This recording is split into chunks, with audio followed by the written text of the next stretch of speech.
Over the next 5 minutes, my intention is to transform your relationship with sound. Let me start with the observation that most of the sound around us is accidental and much of it is unpleasant. We stand on street corners shouting over noise like this and pretending that it doesn't exist. Well, this habit of suppressing sound has meant that our relationship with sound has become largely unconscious. There are 4 major ways sound is affecting you all the time, and I'd like to raise them in your consciousness today. First is physiological. Sorry about that, I've just given you a shot of cortisol, your fight-flight hormone. Sound's affecting your hormone secretions all the time, but also your breathing, your heart rate, which I just also did, and your brain waves. It's not just unpleasant sounds like that do it. This is surf. It has a frequency of roughly 12 cycles per minute. Most people find that very soothing, and interestingly, 12 cycles per minute is roughly the frequency of the breathing of a sleeping human. So there's a deep resonance with being at rest. We also associate it with being stress-free and on holiday. The second way in which sound affects you is psychological. Music is the most powerful form of sound that we know that affects our emotional state. This is guaranteed to make most of you feel pretty sad if I leave it on. Music is not the only kind of sound, however, which affects your emotions. Natural sound can do that too.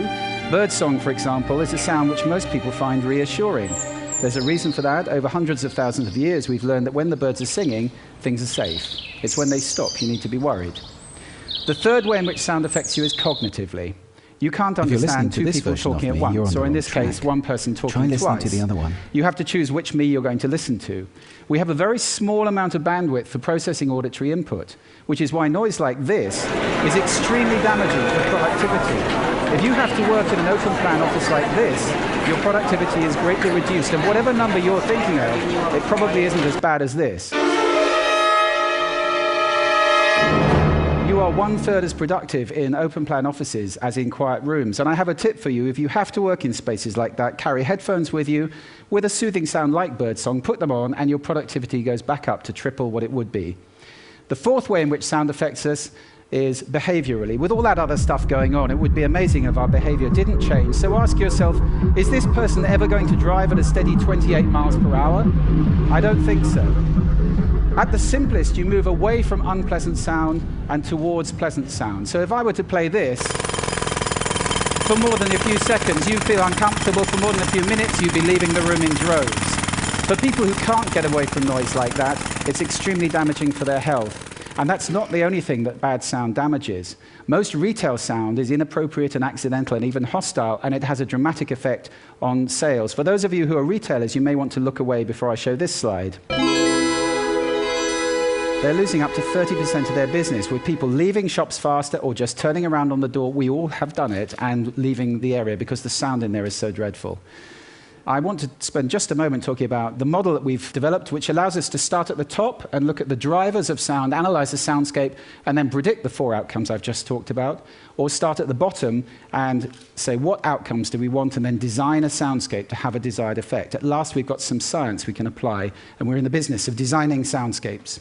Just a word on music. Music is the most powerful sound there is, often inappropriately deployed. It's powerful for 2 reasons.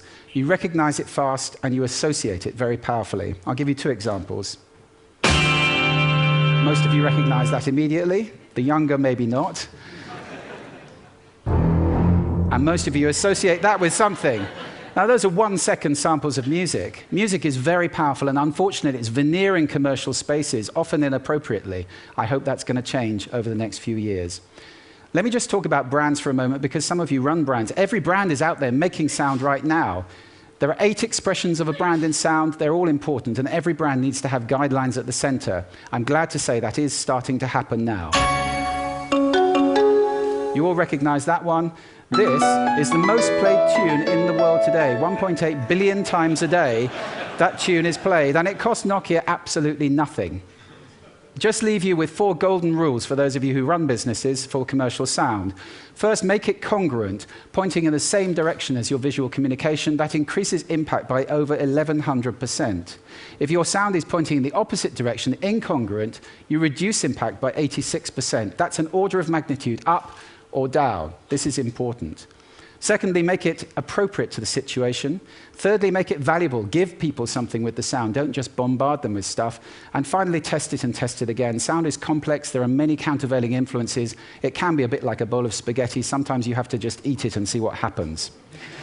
So I hope this talk has raised sound in your consciousness. If you're listening consciously, you can take control of the sound around you. It's good for your health. It's good for your productivity.